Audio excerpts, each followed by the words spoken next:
everybody. Welcome to RiverCity-Media Beyond the Booth. I'm the Howard Chaney, along with Phil Harris. Randall Cunningham's on special assignment tonight. And before we get started, we want to send out a big congratulations to all the local teams, whether it be softball, golf, or whatever. I think we got a couple of soccer teams that has won at the state tournaments this week. And today, I know the Pisgah Lady Eagles got the I don't know the terminology for it. First place in something. Yeah. First qualifier. So they'll play again, I think. Is it Monday. Later today or no, next Monday? Next Monday. Okay. Yeah. I should let you take care of all this, Coach Gilbert. You knew more about it than I did. But congratulations to all of them. I know Ida's golf team, the Lady Hornets, is qualified for to move on to state. And we got some individuals out there. I think somebody from Valley Head, is that right, Phil, qualified for state? Coach Ingram's daughter, she qualified. She was the low medalist, I think, in that sectional, and so she goes as an individual down to. Is it Montgomery? No, it's Birmingham. I think they play in Birmingham. I think it's at Birmingham's where the state for golf is. So congratulations to all of them. You know, we want to acknowledge everybody and before we get started. So we'll get started now with our special guest. Tonight is the new head football coach, Coach Adam Gilbert of the Pisgah Eagles. Coach, has it sunk in yet that you're the head coach? Well, we're second week of spring practice, so yeah, it's sunk in. All the little things you forget about that you got to handle as a head coach have kind of fogged on you here, you know, right at the time. But yeah, so it definitely has sunk in the last couple of weeks for sure. And sitting beside him, the best-looking guy we got on the panel tonight, his son, Jager Gilbert. Jager, thanks for joining us. This is the first time you've been on here. It is. Thank you for letting me come. Hey, thanks for taking the time out. I know there's a lot of other things that you could be doing right now, especially here at the end of school.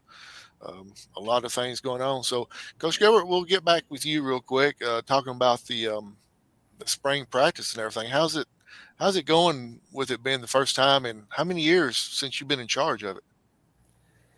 I got to do math in my head. So 2 at Scottsboro, 5. So this is like 7 years since I've been a head coach. Yeah. Is it just like riding a bicycle? Yeah. Well, I mean, some ways yes, some ways no. Things change, but yeah, I mean, it's been pretty smooth. I mean, Coach Pruitt had everything laid out. It like it was taking over a sunken ship or anything like that. So you know, kids know me, and we've not changed any coaches or anything. So it's kind of been, for the most part, business as usual, you know. So, and I know you started out using that North Sand Mountain for several years, and you went to Arab after that. How is it taking over a place that you're at Pisgah and everybody knows you, compared to going to a brand new place starting from scratch? I mean, I think there's good and bad to it. More good than anything. You know, well, I say that. I mean, and now I've been here for 5 years, I feel like I know a lot of people. When I came back 5 years ago, I didn't know anybody. I had 80-something kids in class, and probably 3 of them knew who I was. Not that I was somebody to know, but just from families and stuff, people just kind of moved off and new families moved in. You know, it's just a growing place and changing place just like anywhere else. So yeah, it's home, but to most people, they don't have a clue who I am, you know, so it's not much different, honestly. Jager, with your dad taking over and everything, how big of a change has it been in the locker room, and has any of the players kind of said anything different than what they used to say? No. They all love him. They think it's really, instead of hearing him yelling at us half the time, it's all the time now. Wow, good question. Jager, I love it, man. Before we went live, you threw him underneath the bus about something else, and here you are. You just straightforward. I love it, man. We need to get you on here more often. Yeah, right. So tell us about what grade you're in and what position you're going to play this year. I'm a sophomore right now, going on junior. I'm a linebacker, and I'm on the O-line sometimes. Really depends on what formation we're in. So which would you rather play all the time, offense or defense? Defense, definitely. You like putting the punch. He's not my son. Say there, he's not my son. Talking about defense. I love So you love that's why he likes it, because I'm not coaching it. Oh, okay. There you go. So you love putting the hammer on somebody. Yes, sir.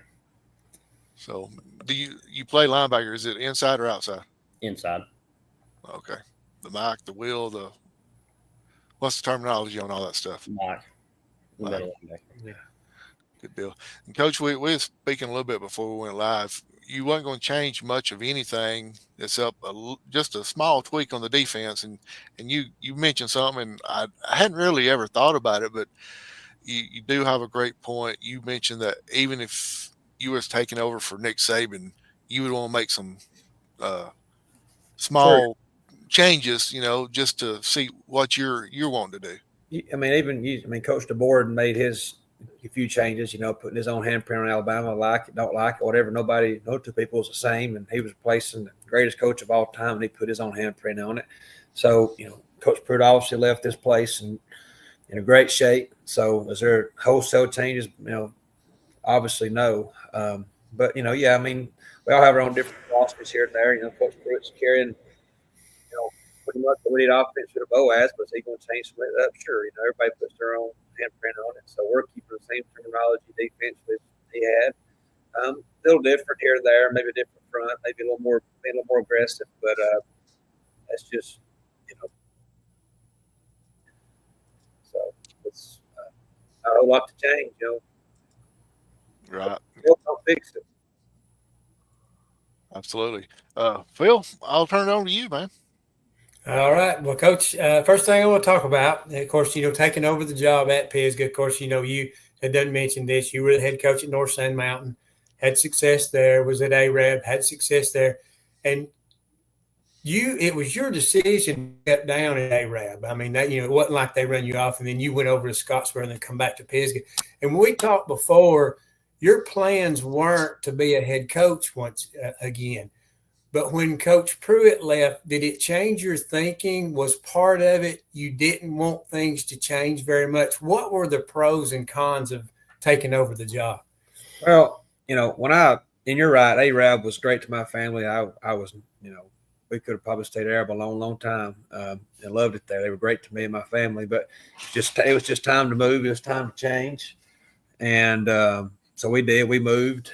And when I went to Scottsboro, it wasn't like I didn't have the ambition to be a head coach again. That's what I wanted to do, but it just, I got into it and, enjoyed just kind of calling plays and going home, and COVID hit and Coach Pruitt called, and next thing you know, I'm at Pisgah, and I'm like, you know what, this whole chicken farming thing, calling plays and going home is a pretty good deal. So, and I enjoyed it. He and I had a great marriage. I wasn't looking for any kind of change or anything like that, but sometimes we talk about kids' life. You got to handle adversity, and when things change, how you going to respond? And so, was it unexpected? It was, but when it happened, we couldn't sit around and, shake our hands at what we're going to do. You just got to stand up and take the job, and that's what we did, and move forward. It was a lot in your decision that, there's so many around you that has so much time invested in this program, and you didn't, and when you kind of think about it, if you decided not to take the job, somebody may have come in and made total wholesale changes. So was that part of your decision to kind of keep things steady? It was. I wouldn't, not that I can't work with just anybody, but Coach Pruitt and I, like I said, had a great marriage. So there was it was easy working for him, but I knew the first day he and I talked about Boaz had reached out to him and stuff, and that, I could tell by his voice, because it wasn't the first school that reached out to him, and rightfully so. He's had a lot of success, and I've had mentioned earlier pre-show, I hope he goes 15-0. I have nothing but respect for him. But the first time he talked to me about Boaz had reached out, I knew right then, like, I'm going to take the job. I went to Coach Darwin the day that he told Coach Darwin he's going to take it, and I just went there a few minutes early and shut the door, said I want the job. And you can do what you got to do, but just give me the job. I'm ready to take over. And so he agreed. It was just keep the ship rolling. Like I said, if it ain't broke, don't fix it. And so, and it was a no-brainer for me. And because, like I said, it's not like it's some huge transition. I got to answer a few more phone calls, and things like that. But it's not been some major change or anything like that. Yeah, well, talk about Coach Darwin a little bit. He seems to be a great boss. He gives support to any athletic, department. If they need anything, he makes sure they get it. And he kind of sort of stands out of the way and lets y'all do your thing. Does that pretty well sum him up? It does. He's, I say he's got it at IT. And how you define it, I don't know how you define it, but he's got it. And that's becoming a rare thing, it seems like, in today's world. But more than anything, it just means, common sense. And he knows when you can trust people. And we're at Pisgah, we're lucky, we're blessed. We've got great educators, great coaches, great administrators, great support staff. And he realizes that and, stays, does his job, in which his job is support us as long as we do things right. And we do. And with that, we got good parents, that support us. And they know that we love their kids. And we're going to coach them hard, but we love them more than we coach them. Love them harder than you coach them, what I'm trying to say. And so he does. He does his job by supporting us, lets us know, what you need. To my knowledge, since I've been back in the 5 years, and Dr. Prestridge for 2, and then Coach Darwin for the last 3, I don't think anything that Pisgah football has asked for has been told no to. And so, that's a credit to him as a boss and a leader. Yeah, definitely so. I think the world have known him for a long time. I got to know him right when I started getting into radio, and he and I have been, running into each other a lot, and it's like we're old friends, even though we don't see each other very often. Well, Coach, I want to ask you this. I know you and Coach Pruitt kind of talked about this.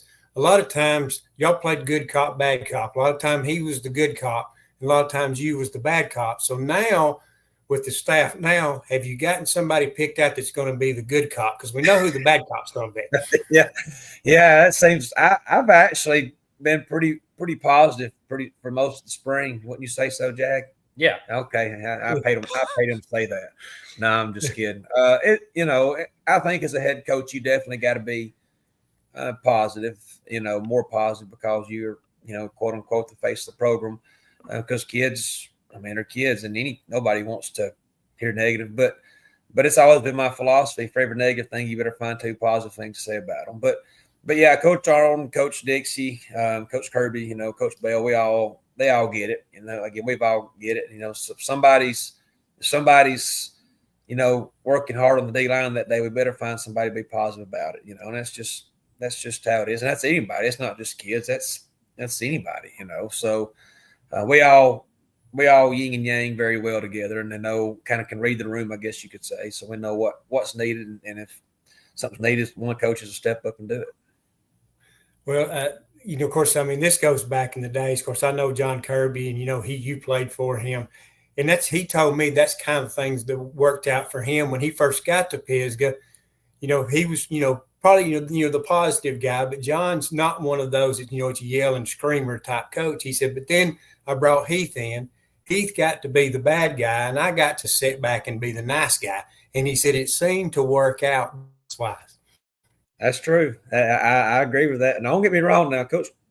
I say the real Coach Kirby just to make Heath mad, but the real Coach Kirby got my tail a few times too. So let's don't act like he was just always rainbows and sunshine, because that's not true. Oh, but Heath definitely was the bad cop. I've got many stories that I won't share on the internet. Might get him in trouble, but no, I'm just kidding. But I'm definitely coached more like Heath than I did John, that's for sure. And whether that's good or bad, I don't know. But it's probably because I took the brunt of the butt, you could say. Of course, now that Luke has moved on going to Jacksonville, I know you've got to be proud of that young man. He's done wonders. Are you gonna? And I know you have to in this sense. Are you gonna miss not having him around? Because not only are you his father, but you've been around him on the field for so much time. So there's going to be a little bit of a missing piece there. Well, as a coach, take the whole parent thing out of it. He's hard to replace. I've coached for 20 years, and it's hard to find one that's been more special than him. He was dang good. I've had a bunch of good ones. So I'm not taking away from any of them, but he was special, and we lost a bunch of special ones this past year. So, yeah, he's one that you can't replace. I mean, I've told my two quarterbacks now, you're not Luke Gilbert. So don't try to be Luke Gilbert. And just like I told Luke last year, don't try to be Mason Holcomb because he wouldn't, be you. But, yeah, it's hard to replace him on both sides of the ball. And he was a better leader than he was player. But our current seniors, we got a bunch of them that have really stepped up from that role, and I've been super proud of them there. As a father, yeah, I mean, I coached Michael and Stone, my two oldest sons. When they left, it's kind of a void. It was weird, probably for me to be sentimental. Luke's been on the football field with me literally every day since he was 7 years old. Jager, he was in and out, but Luke's been on the field with me every day for 7 years. I mean, since he was 7 years old. So that's 11, 12 years of every day he's out there. Even at Arab, he was a little ball boy in a way or whatever. So that's been weird in the spring. I've not really talked about that with anybody, but just kind of going out there and not seeing them's been different. But you move forward. But yeah, the fact that he's at Jacksonville, I couldn't be more proud. I'm super happy as a parent about going to Jacksonville because the staff there, I think they're doing a great job. They care for Luke. They want what's best for him. Now they're going to coach his tail hard and stuff. His position, Coach House, right? Coach House, he and I have got to be buddies, I guess you would say. And it's a good feeling to know he's going to be coached hard, but somebody cares about him and all that too. And but yeah, it's going to be a trend. It's going to be different for me and Jag. It's already a little different. He's a senior now after spring break. They're pretty much useless. So he's gone all the time. So, Jag and I, we're going to get a little closer. Not that we're not close, but it's going to be us, at the house, and that's okay too. Yeah, definitely. So yeah, and like we talked about before we come on there, it's his turn to shine. It is definitely. So, well, I want to ask you a couple more things before. Now, offensively, how are things going to change a little bit? Are you going to possibly be more of a run-oriented type of offense, mix it up more? Are you still going to have that big play potential? Because I think you've got a pretty good backfield returning. Well, I do. We've changed a lot. 2 years ago, and I've said this to the team, and I'll say it to anybody, I was the most complete offense I've ever been a part of. Before Mason got hurt, we were so balanced. We could run it. We could throw it. We had 3 legit number 1 receivers. Of course, Legion running back, Mason could spin it. And then you had Jet Jeffries, who's one of the best players around, was literally our 5th option when he would have been the number 1 option for most teams. So we were so balanced. And then last year, we were not balanced. It was hard to take the ball out of Luke's hand. With Luke and Legion in the backfield, it was really good up front. We was obviously, I think it was 78% run last year, whereas the year before we was 62%, which is, to me, my coach Adam Gilbert's philosophy of balanced offense is 60% run, 40% pass, and maybe 65-35 for high school football. That's balanced, and we were not balanced last year, but it worked. But this year, we definitely will be balanced again. We've got skilled players on the perimeter that we want to get the ball to. Landon Watkins is starting to pick up offers, a lot of attention, and I'm super proud for him. Army was in the office today talking to him, getting close to possibly offering him.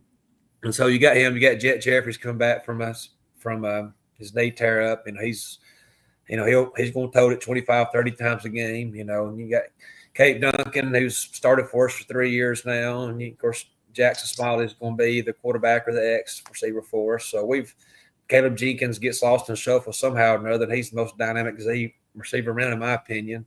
So we're going to spread it out there, and I want to get back to being 60-40, and quick passing game, screens, play action, and then outside zones. Who we are, we're going to run outside zone, and that's just kind of what we base everything off of.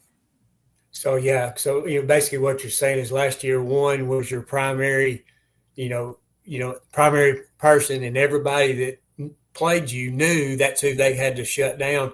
Now you're hoping to be a lot more balanced on the offensive side and spread the ball around where folks don't know where you're coming from. 100%. Yeah, that's I think that's always the philosophy, unless you're 5. I think for most people, that's Yeah. what you want to be. You know, that's not a jab at Fife. That's just the truth. Everybody knows that they are who they are. Obviously, pretty successful at it. But yeah, we definitely balanced. Yeah. So I'm going to take it you're going to continue to call plays. I am. You know, we've got a couple slots open. We're looking to hire. We talked about it pre-show. What am I looking to hire? Good football coaches. What does that mean? I don't know. The best fits for Pisgah High School. It's a great place to be. There's a reason why when people come to Pisgah, they don't leave. Coach Pruitt, it was hard for him to leave, and because he had opportunities before this. So it's not that we can wait all summer because you don't want to do that, but we can be selective because it is a great place to be, and it's going to be a great job for anybody that wants to come in and help be a part of successful programs. And just on top of that, 8 to 3, it's the best teaching job around. So it's a win-win-win. Yeah, that sounds good. Of course, I know this program's in good hands because you're just stepping up to the podium, which there was nothing wrong with it in the first place, naturally. Well, Jager, I want to talk to you. I want to know, it's your time to shine, so to speak. And this will be your junior year. Is your leadership role going to step up more? I hope so. I'm trying to. I want to be there for them and lead them to hopefully a state championship this year. That would be best case scenario. Yeah, I was going to ask you about that. Losing the Tuscaloosa Academy had to be a bad taste left in your mouth, but this team is still the same. The goal is to win that state championship. Yes, sir. Yeah, definitely. So I kind of can understand that. Well, of course, Howie asked you, you like to play defense. On defense, do you call a lot of the defense, or is that going to become part of your responsibility? Yes, sir. They've told me every day that I need to try and be kind of the quarterback of the defense and coach around a little bit. Like it or not, his leadership has changed. Yeah, we was just talking about that for pre-show. I mean, he's got to step up, and he's what we hope as a staff. This has got nothing to do with father as a staff. We don't want Jager to play offense. We want him to be just a defensive only Mike linebacker that can talk to Coach Kirby and Coach Arnold in between series and get the adjustments that need to be made and be because a lot of our guys, just like anybody else in 2A, play both sides of the ball. So he's got to be the guy that makes the adjustments on the fly out there and gets the calls and translates, communicates them, and gets everybody lined up. And and he's definitely got that natural leadership about him. Yeah, because what you're saying, and keeping people lined up is a big thing, and it takes a little bit of study to do those kind of things because you've got to know what the guy's going to do in front of you so that you're able to do your job. So that is a huge thing, and I figured, Jager, that was going to be your role. Of course, you have kind of been in that, not in the spotlight. Big Brother's been in the spotlight, and it's your turn to shine. Does that kind of sort of give you a little bit of a burst of confidence knowing you're the man now? Yes, sir. Definitely.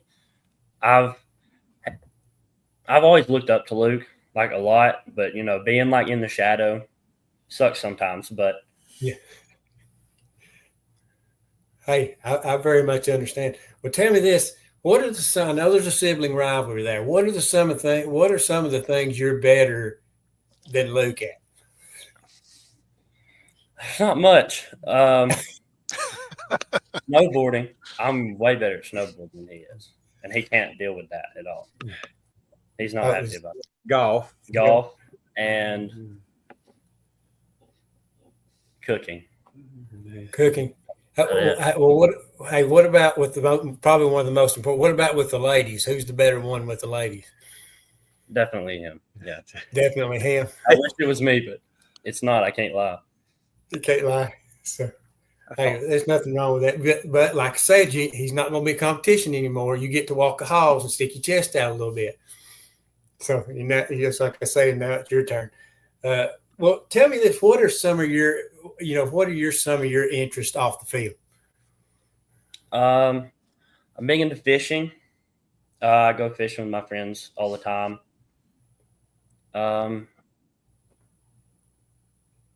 That's basically it. I fish and football. Fish and football. Well, tell me this: how is your relationship with your dad? It's good. We're gonna go eat after this, actually. Taco Tuesday, so tacos are cheaper today. Tacos cheaper today. Well, tell me this: do you feel like at times he expects a lot of more of you on the field than he does other players? Yes, I do. But I mean, that's just because I'm having to fill a spot. I mean, he understands his role, and he's fine. It's been good to see him accept it what it's got to be, and he knows that, coaches' kids just get coached harder sometimes. Right, like, wrong, right. I don't know what it is, but it is what it is. And I mean, Michael had to deal with it. Stone dealt with it. Luke dealt with it. Congratulations, Jager. You got to deal with it now. But it didn't kill them, so we're going to keep trying it for 2 more years. Well, Coach, what are some of the things you see in Jager that's going to make him a good football player?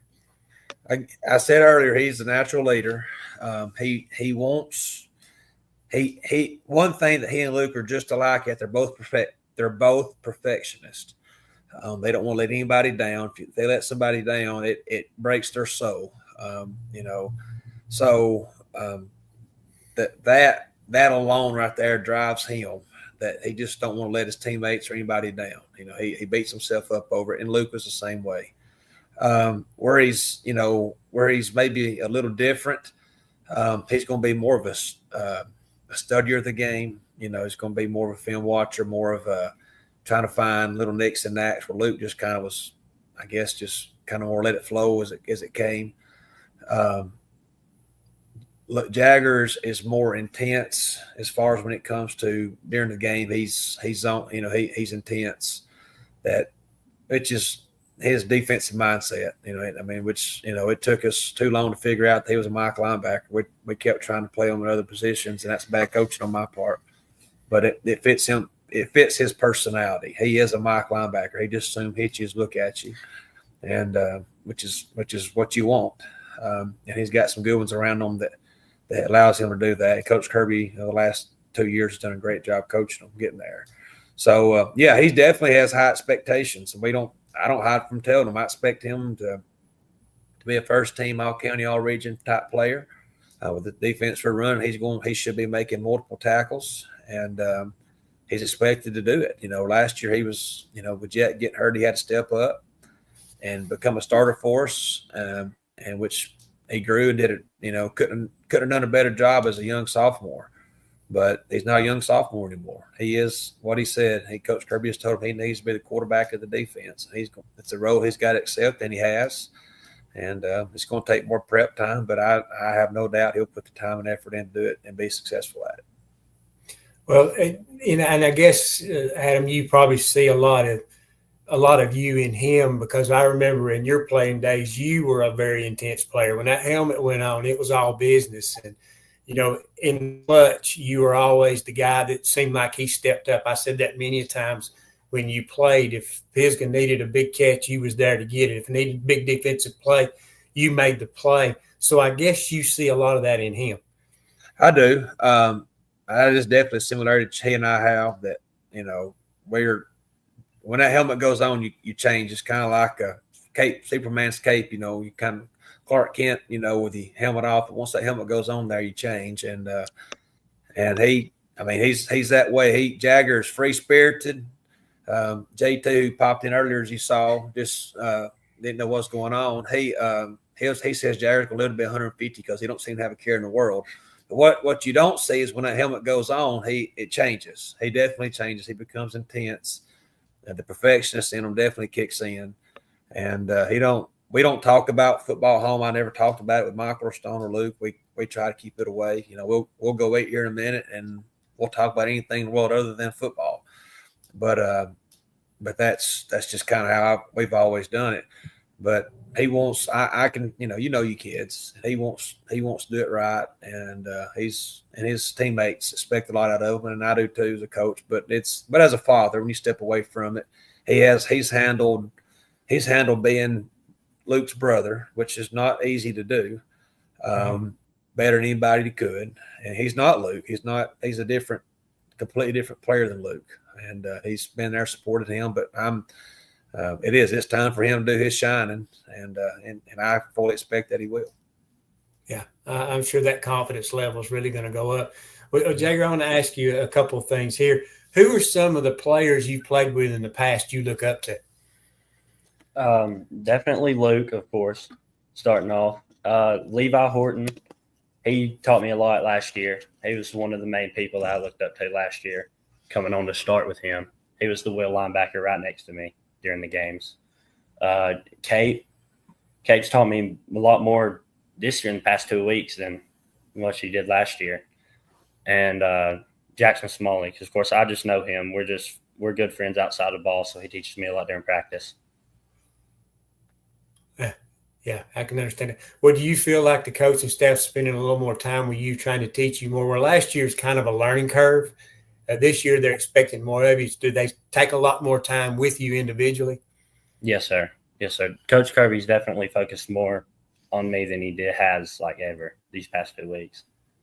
Yeah, because you're an important cog in that defense, and I would imagine, Coach, you're probably going to depend a lot. Last year is an explosive where you could score points, and the year before you scored points in bunches. I guess this year you're going to probably want to put a little bit more emphasis on defense.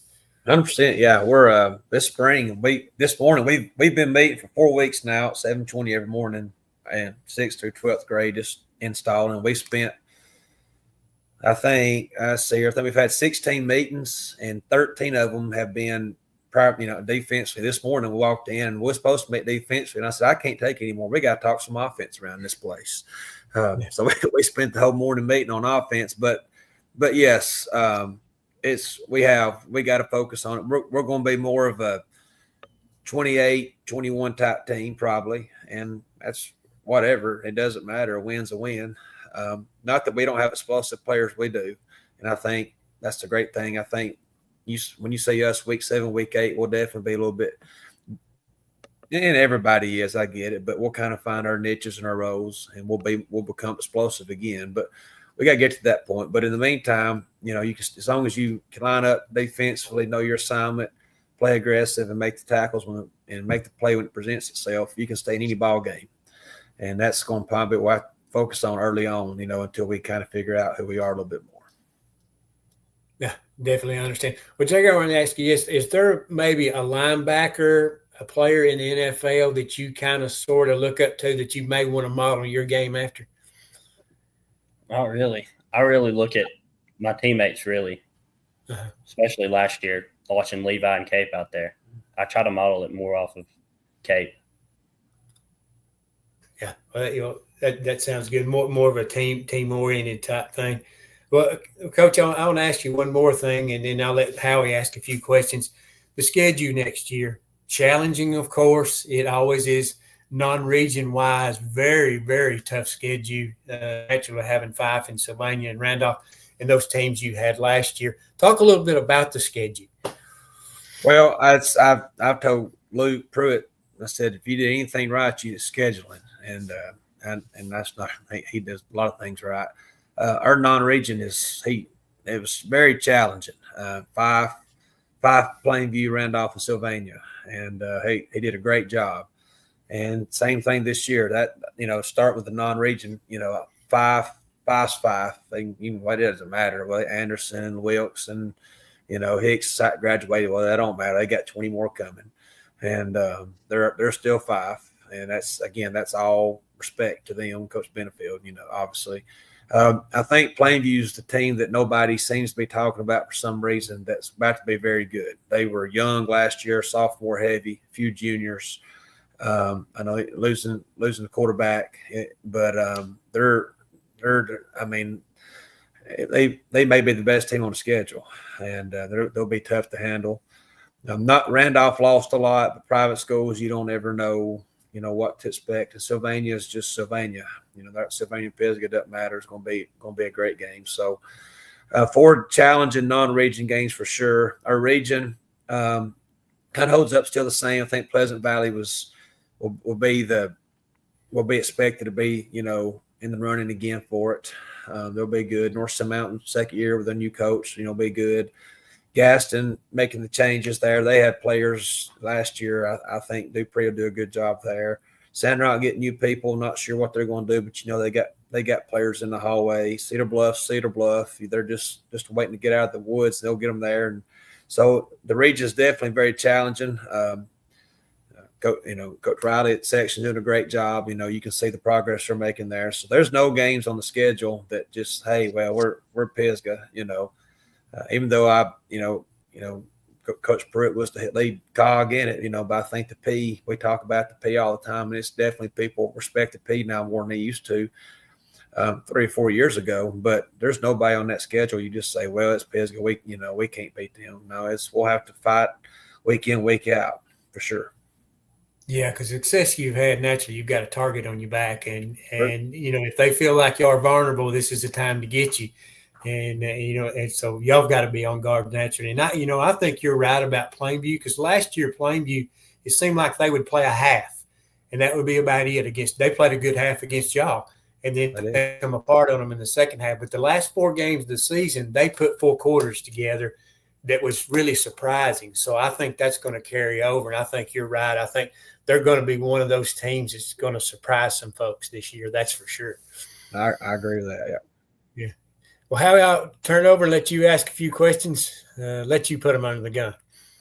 Absolutely. We had a comment from Jimmy Tom Shankle saying, whoops, my bad. What is there a little inside? He walked in a second ago when we were talking to you guys. Oh, Jimmy Tom, you should have stayed in there, man. It would have been entertaining, I promise you. Absolutely. Jimmy Tom, me and Jimmy Tom went to school together, so I know exactly how entertaining it can be. He ain't changed. Absolutely. Coach, this upcoming season, you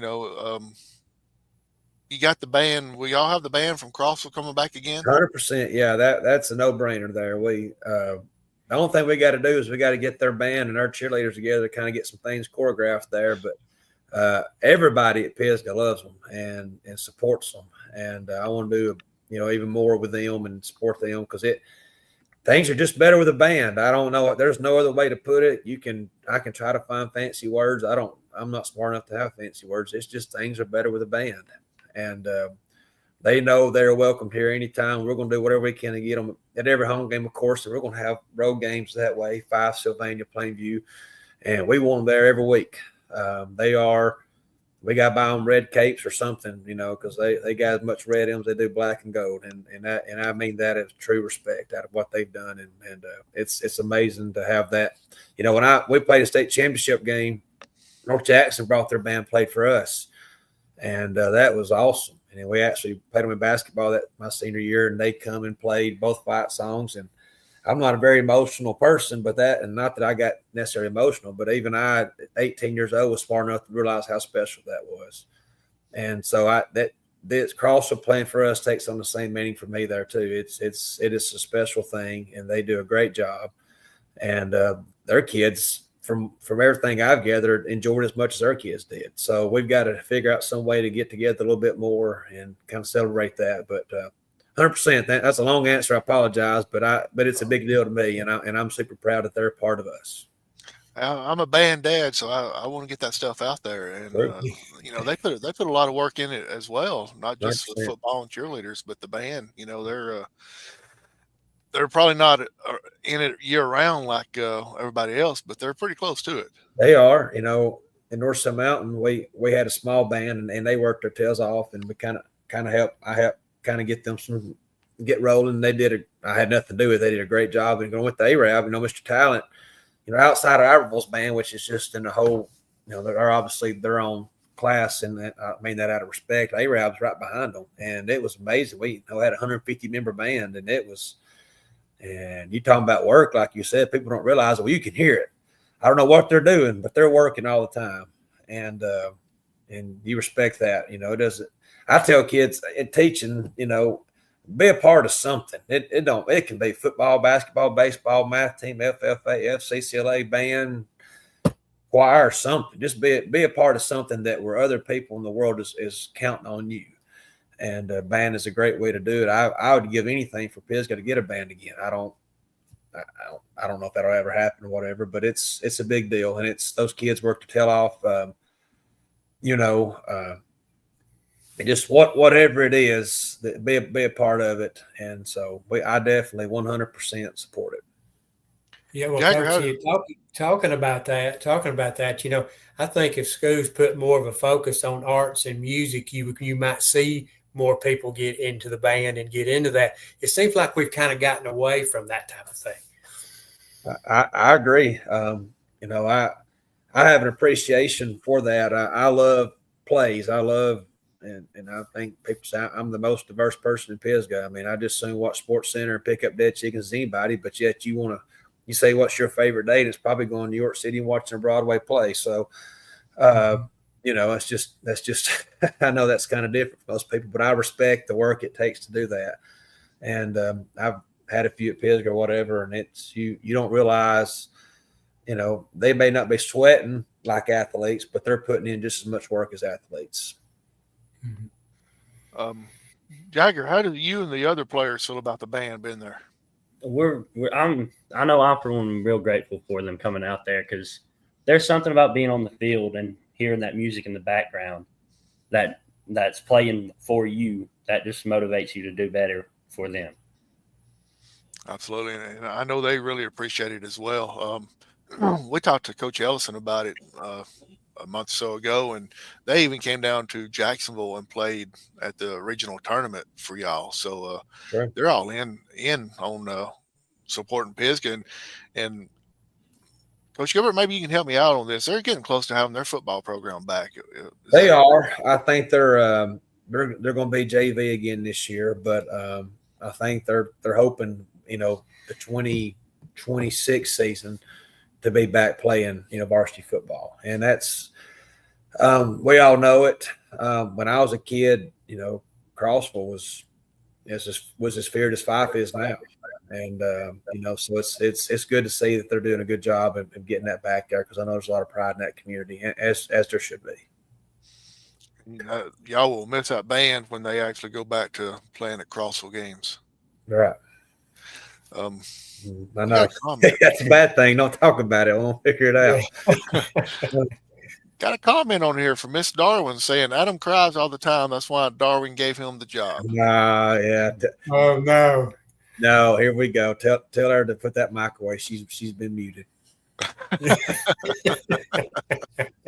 Probably true. Yeah. So I know you're looking forward for the season to get started, and we don't want to talk a whole lot about the season because there's a lot of things that can change between now and the start of it. But you mentioned something earlier. You mentioned possibly two quarterbacks. Are you going to have a two-headed monster, or you got two guys vying for one job? I hope not. I hope I got two guys vying for one job. Jackson Smalley, be the senior, never really played quarterback. He's just kind of do-it-all guy for us. Played X receiver for us last year. Great player. Got 3 touchdowns against Fife. Just that, point guard in basketball, leadoff hitter, catcher in baseball, just a kid that everybody believes in and trusts. He'll be a senior. If he wins the job, then that's great. I've been up front. Cutter Mays will be a sophomore for us. From a program standpoint, it's better if a sophomore can win it because you got 3 years with them. But they're both have their own niches, I guess you could say.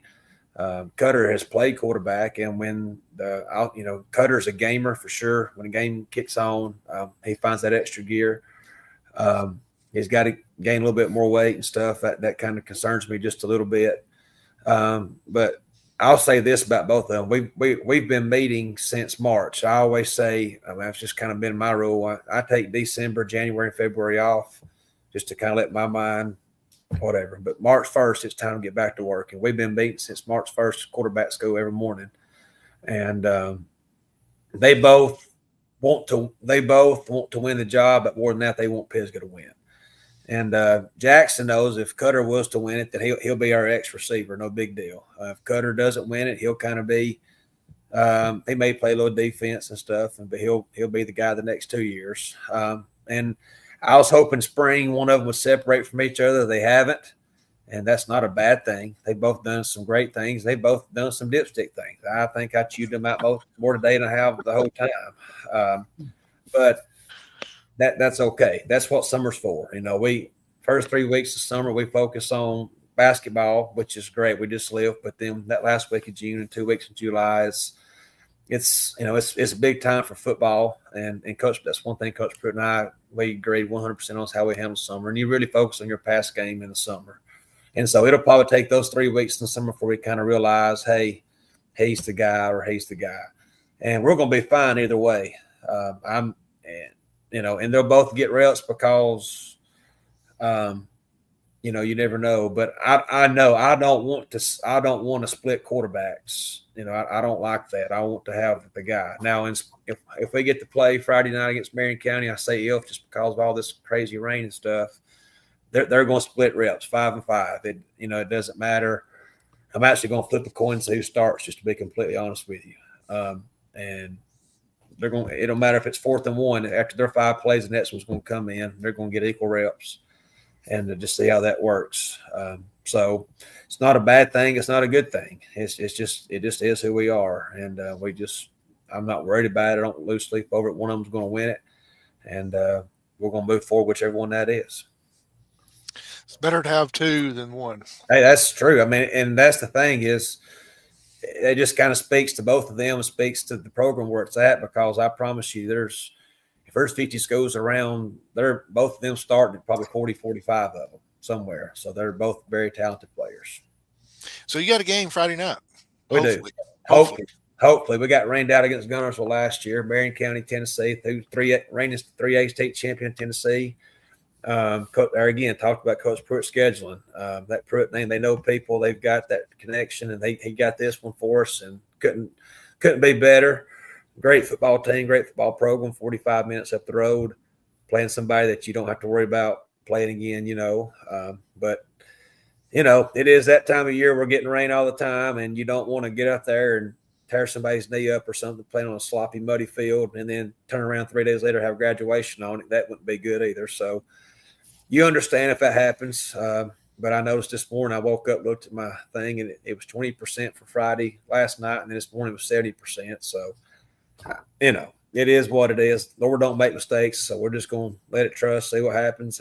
Hopefully we get to play. We want to, but if it don't happen, then it's still been a good spring. So, hey, well, you get to go against Tim Starkey up there at Marion County. Of course, he won a state championship last year. And Dale Pruitt was kind of the big influence on him getting that job. Ain't that something? Dale's tried for years to win a state championship, and one of his disciples steps in at Marion County and wins a state title. Ain't that something? But yeah, that'd be a great. That's a great football program. That'd be a great look for y'all. Of course, they lost a lot too, but they're still going to be a good football team. They did. They lost a lot. We lost a lot, and that's what spring's for. I'm in the minority. Most people have went away for spring. They talk about that extra week in the fall. Until I'm forced out of it, I'm going to keep doing spring, because that extra week in the fall, we can't put on pads, but we can still continue working on our pass game and start working on special teams and stuff like that. So I think spring is for answering questions. It's for people like Jager, who's got to have an increased role. It's not for the Kate Duncans, for us, for Jet Jeffries or Landon Watkins, the guys that we know can play. I could care less if they go through spring or not. And it's not spring like when we played, where it's just a blood war. I mean, them days are gone. It's for us, spring is about answering questions. It's about, can that guy that was a rotator last year, can he be the guy? Or can that guy that was young last year, can he play special teams? Or can he has the weight room, can he transfer that's what he's done in the weight room to the field? And you're answering questions, good or bad. I mean, that's why I tell kids all the time. Sometimes it's positive, sometimes it's negative. I say, well, I'm answering questions, and they'll ask you, why do you have spring for? And every one of them at the same time answering questions. And so it's a lot of work, it's a lot of effort for 10 days. I get it. And I think a lot of people just don't. It's just tough, but it's still very important to me. And so we're going to keep doing it, Pisgah, as long as we can. It's just hard to find games sometimes. So y'all play at home Friday night? No, we play at Marion County. Okay. All right. What time will that game start? 6 Go ahead o'clock. and plug the whole game. Yeah. Yeah, 6 o'clock. And it's County got put out there at 7. That's wrong. And people have asked. Marion County is the same time zone as we are. I know that gets confusing. Yeah. It is 6 o'clock Alabama time, and it's 4 8-minute quarters. It's going to be fast. And while I got social media out there, Tennessee's different than Alabama. It's a scrimmage to them. It's not a, hey, let's take up money and the band and cheerleaders come and sell concessions. It's just practice to them. Coach Stark even said, "Do you want officials?" They view it as practice, and we're going to wear practice pants and practice jerseys. I mean, that's kind of how we're treating it as well. And the 4 8 minutes go fast, so it's. I wonder if you like this, Coach. They do this in Tennessee where they in the fall they have scrimmages. They'll have scrimmage about once a week against another school. Would you like to see that here? 100%. I think that's because in the summertime we do what we call OTAs, organized team activities with other coaches that you can work with, and so that you can work on it. And I think it's a great thing. I don't know if it'll ever change in Alabama, but I do. That is one thing about Tennessee that I'm for. If you can find those schools that you don't play in a regular season, that you, as a coaching staff, you can work with each other and help each other out. But and that's another reason why I like spring, because you get an extra week in the fall. That's just a whole another week of practices against each other. And let's be honest with you, Asian as coaches, that last week before you play that first game, he's kind of like, my goodness gracious, can we at least play a game? I'm tired of seeing the same 40 kids every day kind of doing monotonous stuff. And, so I love it. To answer your question, I wish Alabama could do it. Jager, how's your spring going so far? I think it's going good. I've been having a good time. I've been excited for it to start. Ever since we went and watched Jacksonville scrimmage with Luke a couple of months back, I've been itching to play some football. So a lot's going to be riding on your shoulders. Are you ready to call the plays? Yes, sir. I've been working at it, hopefully. So who will be signaling the plays in to you? Davey on, Coach Davey. Okay. So you are able to get pretty much everything in there, right, Coach? Yeah, I mean we've been somewhat a little bit vanilla this spring, but yeah, I mean they know the stuff. And Coach Jager got that tell to you today. I think he missed a call, and but just there again, that's part of growing up, taking different leadership. That butts you and go up a little bit. He took it like a man. I was proud of him. A little father moment. Yeah, he took it like a man, and he said yes, sir, and went on about it. But he definitely has an increased responsibility. He's got to be the one that gets the call, and wait. That's, we've really said for us, for Pisgah, we have 3 focuses in the spring outside of answering questions. We want to be the most physical team. Number 2 is we want to communicate. That's a big deal to us is, don't keep secrets. It's okay. As long as everybody knows what's going on, we got a chance. And then we'll have fun, number 3.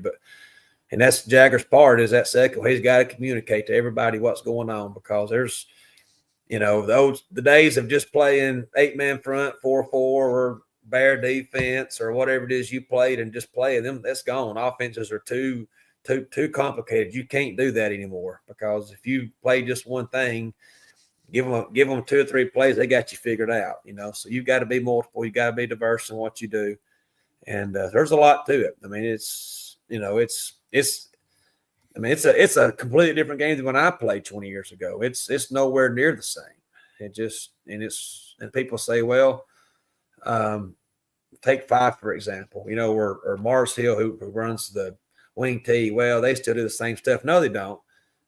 If you truly break the game down, it's not the same. They have evolved. And that's one thing I say about Coach Benford all the time. People say, well, he's just mean, and they're all dads played for him and Coach Halter, and so they can be mean and all that. And all that's true. He's, as far as in the weight room, he's great, and their kids are well ready and they're physical. But he gets lost, and he's such a great play caller.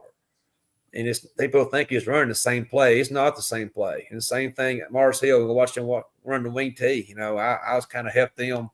Coach Jacobs, one of my mentors, and they play at Houston Academy, and they played in the state championship. So I was kind of watching film and stuff, and I was just amazed at like the little things that if you just don't know what you're watching, you think they're running the same play. Well, it's not the same thing. And so offensive have evolved, no matter if it's spread, pro style, 5. It doesn't matter. It's evolved. So all that to be said is defensively, you can't just play your base defense and just play. you can if you want to, but play callers know what they're doing is going to score 50 on you. And so you got to be multiple. So that comes back to the whole communicating thing, for us, we're going to play this to this front, this to that front, this check to that motion, this check to that motion. And somebody's got to get those guys knowing what we're doing, because especially those guys up front, they can't see all that. So that falls on Jager's shoulders now. And he's the right guy for it, because, the other guys, most of them be playing offense. They got to go from one to the other. So he's got to be that main communicator / quarterback for the defense. Yeah, we had Tucker Wilkes on here back last year, and I asked him something about it, and he's like, and for the ones that don't know, he's the lineman of the year at 5 for thank God he graduated. Years. Yeah, thank God he graduated. But I mentioned something, and he's like, well, without getting too into it, where Coach Benefield won't start yelling at me, he's like, it's the same formation, but he said the blocking assignments are different every play. Oh, it's completely different. And yes, I got to give Tucker and Will and Hicks a graduation present for 5, because I'm so thankful they're gone. I mean, I and people talk about Logan, and don't get me wrong, Logan may be the greatest player in Sand Mountain history. He get everything. I hope he starts 4 years at Clemson, and he deserves all the accolades he got. But them two right there got lost in the shuffle. We talking about in the middle of the defense, 70 and daggum 33. Shoo. Yeah, I mean, I handled Hicks 30 and 70 protections different than I've ever done anything in my life. If people want to watch our offense against 5, I want them to watch it, because I block things differently against them than anybody else, because of Tucker and Hicks. I mean, Simon, they were just such good players that, again, because they played with Logan, they didn't get the credit they necessarily deserved. I didn't think. At least with Logan, he played on defense. He played one side of the other. That's simple. I'll just run it the other way. Them two play right slap dab in the middle. I mean, my goodness. Can't get away from them. Hey, they're those players you go to and you go to their graduation just to make sure they are. I'm going to give them $20. Make sure they can get that diploma and run out eligibility. I don't want to coach against them anymore. Yeah, that's kind of like Ace Austin down at Spring Garden. Everybody's going to be there just to make sure she graduates. NIL money already just to make sure she gets gone. Yeah, exactly. Yeah. Yeah, and what's great about Tucker Wilkes, he didn't even play Pee Wee football. He didn't start till like junior high. Right. He was, him and my 66, JJ Williams last year, and then I'm gonna mess his name up. 51 for Sylvania 2 years ago. Highly bummed. That's 3 really good linemen that just because the average person doesn't keep up with linemen, they kind of watch, who scores touchdowns and all. That was 3, and I'm probably missing a couple, but them 3 really, really, really stood out. And I'm proud they're all gone. Well, I wish 66 was back for me, but I'm proud them 2's gone. That makes my life a lot better. Absolutely. I wasn't going to go here, but I will real quick. Let's go back to the first game of the year last year against 5, the attendance, the crowd that was there. Jager, what did you think about that? All those kids or all the people being there? There's certainly a lot of people there, but it didn't really make me too nervous because I didn't play much back then. So I wasn't really on the field during the first game. But I got in at the very end of it, but possibly playing in front of what could have been one of the largest crowds in Jackson County history. I would venture to say so. That night, the night we played Geraldine in the semifinals, 25 years ago, I thought that was the most people I'd ever seen. And I don't think that night, it was a lot of people there. But and part of that is because there's always so many good games going on. We played 5 in semifinals 2 years in a row, but dadgum Geraldine and Sylvania's play them up the road in the semifinals, so which is awesome. I mean that out of respect to them, but you've not had that chance to just one big game, and that's what happened with us and 5 playing on Thursday night. It was obviously 2 number 1 teams, but nobody else was playing, so it was an awesome feeling. I know Coach Pruitt would come in and said, "You want to leave 5 minutes early to get up top because you may not get through the crowd." And by that, he was right. But on Jager's point there, I think that just tribute to him because he didn't, he got in for 2 plays as a sub because people was cramping, and we was nervous as a rock that he was in. And he actually got in a tackle and like, oh my gosh, hurry and get him out. They're going to find him. And then next thing you know, 6 weeks later, he's starting. So that's a testament why you have, junior high games, JV games, and why you keep coaching them because, football is football. Somebody's going to get hurt. And the difference, Jager, was between Fife and Tuscaloosa Academy was as changes I've ever seen anybody have. It's a testament to him and the work he put in that nobody knew about. He was at the weight room, he and Luke, 5 nights a week when nobody else was up there, working. And the protein powders, the peanut butter, just the stuff that nobody else sees that they was doing to be able to do that. And it's good. It's as a teacher, as a coach, you're a kid and it doesn't matter. You see kids put the extra work in and it pays off. It is definitely rewarding for sure. Jager, the question of the night. Here it is. You mentioned it earlier. Coach Gilbert's already got a smile on his face. Taco Tuesday, hard shell or soft shell? Hard shell. Coach Gilbert. I'm a soft shell guy. Yeah. That's one of the big differences. Yeah, I definitely want soft taco, extra peppers and onions, 100%. Jalapeno peppers? Oh, yeah. You can't get it too spicy for me. Well, I'm not. I mean, you give me a ghost pepper, but other than that, I'm there. I don't know how my mom and grandmother says it's not, but there's Cajun in my blood somewhere. I just got to figure it out. No, the hotter it is, the better I like it. I want to sweat when I eat. Have you actually had any sweat kind of beating up on your head when you've ate something? Softball game today, I forgot my hat, and some guy had an umbrella or a tent there. Eventually, I said, I don't know who you are, but if I don't get up under this, my head's going to burn. So I introduced myself and kept on going because, it did sweat today. Yeah. I mean, as far as eating pepper-wise. Oh, yeah, 100%. Yeah. When I go to, we're taking the team to Jefferson's after the game Friday night. We get to play and all. And I got their wing order yesterday morning. I drew a line and I said, all right, if you're on this side of the line and we're on video, so I'll be nice. I basically said, you're a man. If you're not, you're not a man.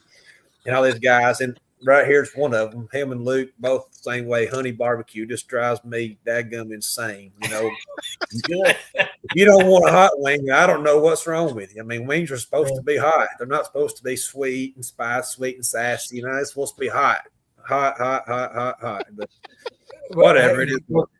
Well, Coach, could it be that the girls influence them a lot more right now? Could that be the issue? I think they may be a girl. I mean, if you come in my classroom, I tell my girls in the classroom all the time, I'll give you 2 rules. For guys drinking and driving, call Coach Gilbert, your daddy, I'll come get you. The second thing is this: if you go on a date and a guy orders boneless wings, he's not a man.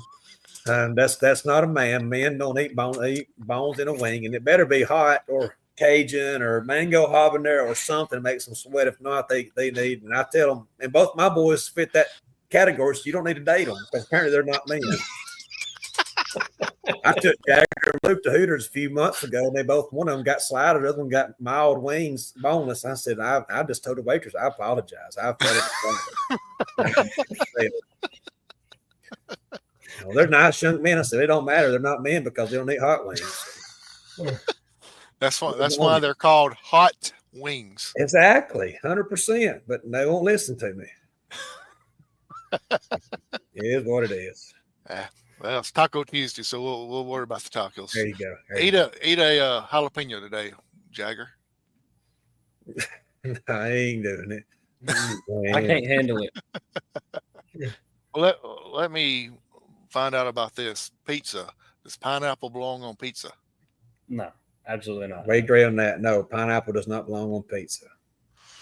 Of course, I agree. Coach is going to have a lot of hot peppers on those.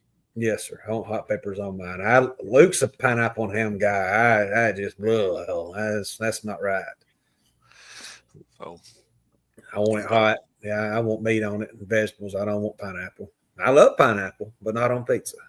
Well, you're a meat lovers type guy. Supreme. Okay. Supreme. There you go. That's what I like.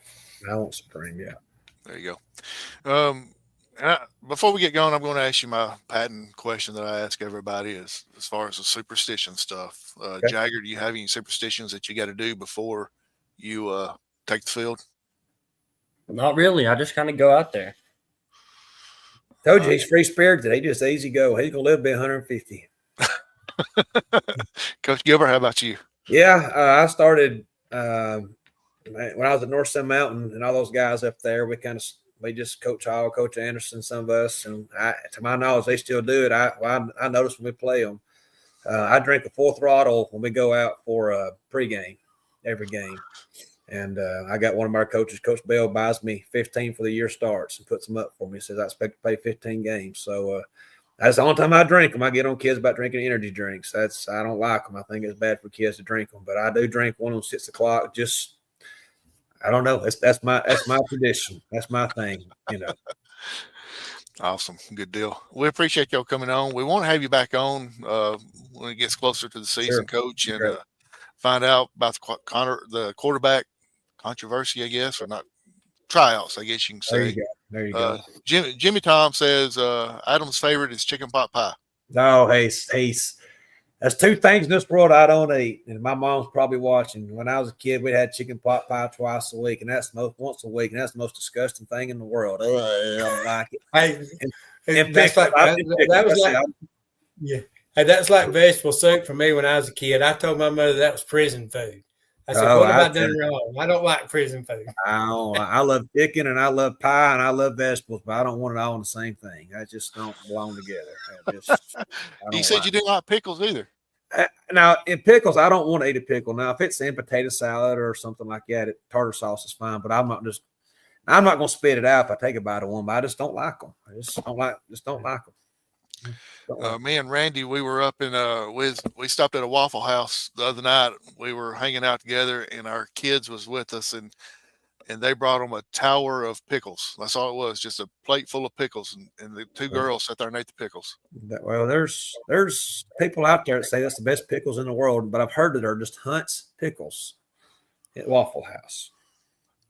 I have no idea. Don't care. I'm not going to find out. You can have mine if they bring you pickles on the side of your waffle. You can have my pickles. I don't want them. But anyway, I don't know how we got. Oh yeah, Jimmy Tom's. That's Jimmy Tom's fault. I say he's going to do at least one thing a day that makes me question why I'm friends with him. So, but we appreciate y'all coming on. We want y'all back on, like I said, closer getting to football season. I'm sure we'll see y'all at media days as well when QSB hosts the media days. Phil, do you have a date on that yet?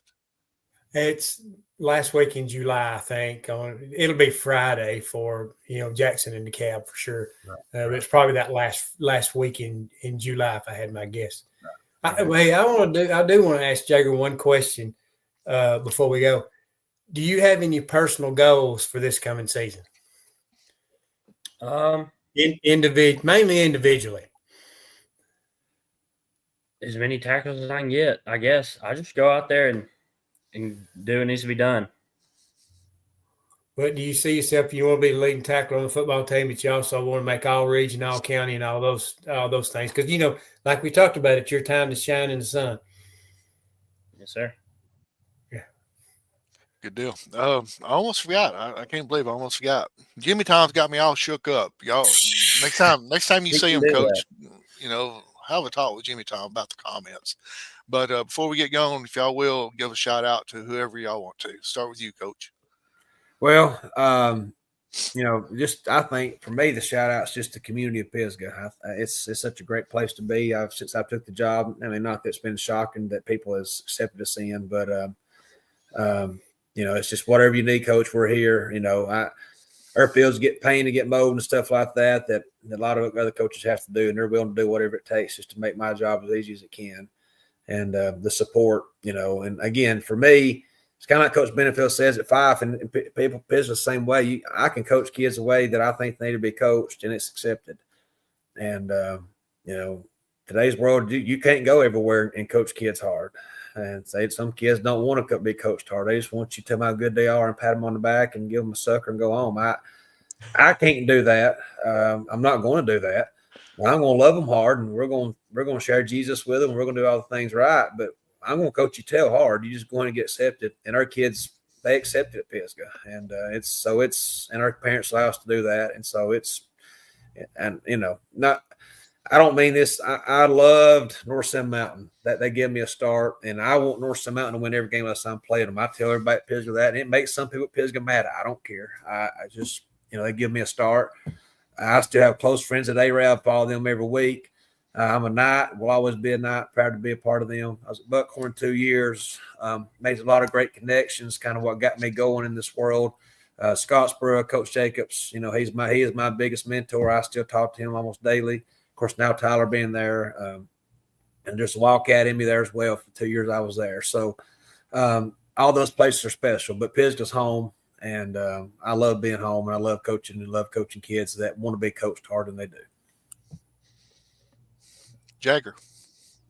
Definitely my friend, workout buddy, Brooks Garrett. He started working out with me last week, is how he was talking about he used to go every day. He's been with me every night he can, working out and stuff. He's motivated me more than most people. Awesome. Good deal. Well, guys, looking forward to the upcoming season. Best of luck. We will have you back on before the season starts if y'all are willing, and looking forward to seeing y'all at media days. And if there's anything we can do, any fundraisers y'all are going to do, just let us know. We'll put them out on our social media networks and help y'all as much as possible. Thank you, sir. Go Eagles. There we go. For Phil Harris, I'm the Howard Chaney, and our guest tonight was Coach Adam Gilbert and Jager Gilbert of the Pisgah Eagles. And good night and God bless everybody.